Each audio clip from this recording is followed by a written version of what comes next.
Hello and welcome to the Freeman Perspective. Today we're going to talk about corporate logos and their occultic meaning. Every day we pass by hundreds of symbols, but could it be that there's a hidden power behind these symbols? Could it be that there's something more here than meets the eye? Everywhere I looked into history, I continually came across one group. They were known as the Freemasons. They seemed to be affecting everything all around the world. No matter where I looked, their symbols were popping up on everything. Even my father was a Freemason, worshipful master of a German lodge, and he chased flying saucers for the government, built nuclear missiles, and was on submarines with Jimmy Carter. Seems that if you're a Mason, you get a few more privileges. So to get to the history of America, we need to understand what these guys are about. They seem to have a lot to do with it. If we look at this list here, 50% of our presidents have belonged to a single fraternity. Either these are the greatest men in the world, or there's a conspiracy going on here. I found also that Benjamin Franklin, Paul Revere, even Benedict Arnold were all Freemasons. But a few missing from this list are Lincoln, Kennedy, and Nixon. So I went to the Temple of the 33rd, the Supreme Mother Council of the world, which turns out to be the first American public library. It's a good way to control information. But as I walked past those large sphinxes and went up to that giant lion knocker door, I hesitated there. I couldn't decide whether I wanted to go inside this place. But as I stood there thinking about it, a brother came up behind me. I didn't see him show.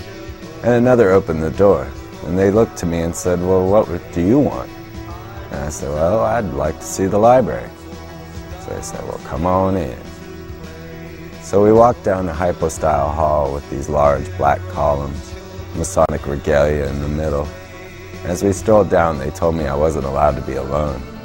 We went past the little Egyptian fellows and into the reading room. And there they have the busts of many philosophers and many great books. One of the philosophers' books that I was interested in was Mr. Manly P. Hall. He's the president of the American Philosophical Society and writes of things like Atlantis, where this brotherhood says they're from. Well, in my excitement wandering around, I ran across a nice lady. She asked me if I'd like to take the tour. I said, absolutely. So she took me upstairs. And along the way, she says, "No, this place is haunted." And I told her I wasn't surprised. So we went to the J. Edgar Hoover room, and I sat down and played with his gold-plated phone. And I looked at his boxing gloves. And then the Burl Ives room, where all his albums were put up on the wall. Into the Pillars of Charity, where the busts of Pike and Cole are there. And she says their ashes are kept here. And inside that little cubby there are hundreds of names of Freemasons. And she says, now, when you donate your first $1 million, you'll get your name up here. There were hundreds of names up there. Not surprising. They do rule the world. She took me to the Hall of Honors just to check out the notable 33rd degree Freemasons. I saw many that I recognized. I saw a picture of Harry S. Truman, Gene Autry, General MacArthur, John Glenn, Bob Dole, even Arnold Palmer's at 33rd. And no, his picture wasn't up there. But Michael Richards had been to the temple the week before I got there. and they were all making a lot of stink about it. Kept waiting for him to crack a joke, but he didn't. He took this very seriously. Seems that if you have your name on something, or have a city or a street named after you, you're most likely a Freemason. Just like Stephen J. Austin here. His picture is in the local lodge here in Austin. But what is this all about?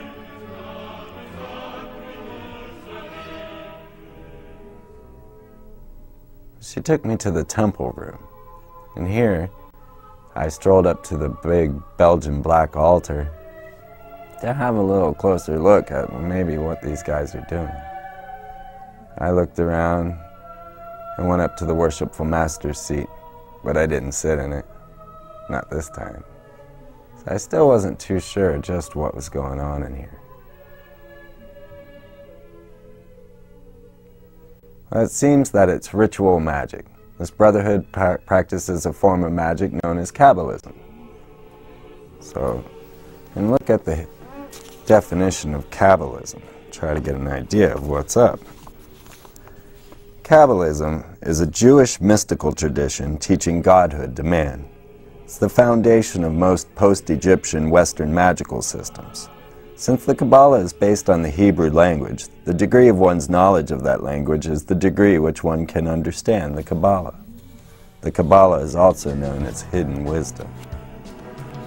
Madame Helena Petrovna Blavatsky, the founder of the Theosophical Society, she defines the Kabbalistic magic as the art of divine magic consists in the ability to perceive the essence of things in the light of nature, and by using the soul powers of the spirit to produce material things from the unseen universe. And in such operations, the above and the below must be brought together. Magic is spiritual wisdom. Arcane knowledge misapplied is sorcery. So she believes that she can manifest into the real world. Now, Aleister Crowley, certainly the most infamous magician out there, known as the Antichrist and the Beast, says simply that magic is the science and art of causing change to occur with conformity of the will. Magic was the highest knowledge of natural philosophy, and the magician differed from the witch in this, that while the latter was an ignorant instrument in the hands of the demons, the former had become their master. So, using demons to create reality in the real world. Aleister Crowley was contacted by an extraterrestrial. His name was Owas, and he channeled a book to Aleister Crowley known as the Book of the Law. This very book is housed here in Austin at the Harry Ransom Center. I went up there to check it out, but a strange man came along, kind of gave me the eye, and they weren't going to let me film it anyway, so I left. But let's see what Owas told Crowley. He says, "I am the snake that giveth knowledge and delight and bright glory, and stir the hearts of men with drunkenness. To worship me take wine and strange drugs, whereof I will tell my prophet and be drunk thereof. They shall not harm ye at all. It is a lie, this folly against self. The exposure of innocence is a lie. Be strong, O man, lust. Enjoy all things of sense and rapture. Fear not that any god shall deny thee for this." Do as thou wilt is one of the codes used within the OTO. And another Kabbalist who had a lot to do with the creation of the modern-day Freemasons has a book called Morals and Dogma, and it talks a bit about the magic. He says, "The ancient astronomers saw all the great symbols of Masonry in the stars. Sirius still glitters in our lodges as the blazing star. The sun is still symbolized by a point within a circle, and with the moon and Mercury or Anubis in the three great lights of the lodge. Not only to these, but to the figures and numbers exhibited by the stars were ascribed peculiar and divine powers." So they believe these symbols have divine, peculiar powers, able to perhaps affect you.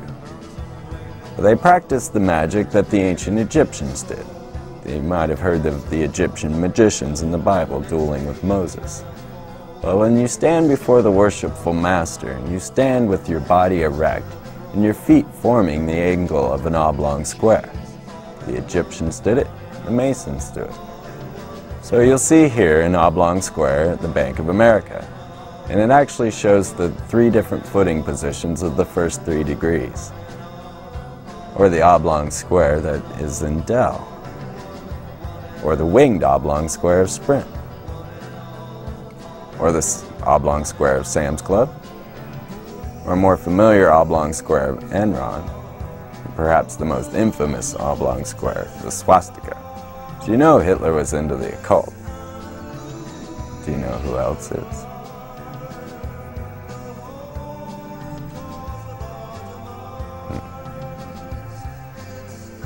They say, to be one, ask one. This is because you must join the fraternity of your own free will and accord. Well, I think he asked.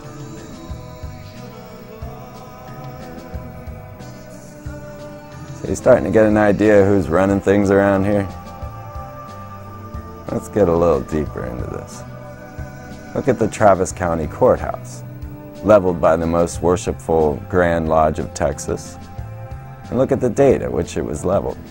5,930 AL. This is the Anno Lucius calendar. It dates back to ancient Babylon. So it's the year 6005 to your president.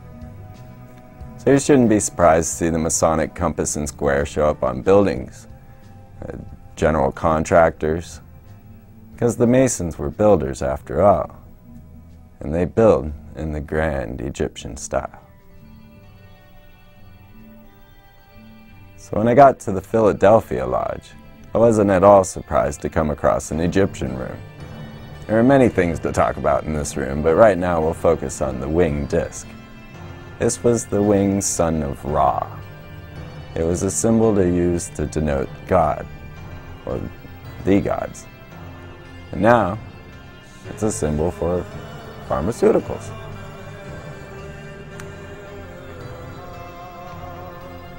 Used to be the chariots of the gods. Now it's the chariots of man. Could it be Harleys in space? Or a variation on a theme, a winged square. Because it's said when you're a Freemason that you're a square man. You do things by the square. So you'll find the square of GM, the square of Wells Fargo, the square of Home Depot, or the square of American Express, or perhaps the swastika square of Chase Banks. Because the square was important in Egypt. The cube was a symbol of man perfected.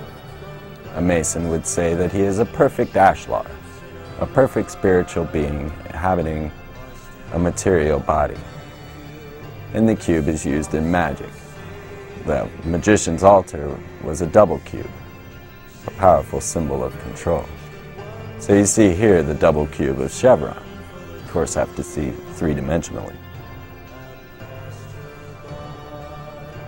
Or perhaps the cube of Gateway, or the game cube. Shall we say Knight in a cube? Or how about the cube of Fox? Or the cube of Cisco? They make all our food, but could it be that aliens are in charge? Or the pyramid with the eye? Now the eye symbolizes the great architect of the universe to the Freemasons. So they use this symbol on the dollar bill to denote a work in progress. The eye floating above the pyramid is a symbol of this work. It was only when they capped the Great Pyramid that the work is completed. They failed in capping the Great Pyramid with gold. USA Today even read, Muslims stopped the Freemasons from capping the Great Pyramid with gold.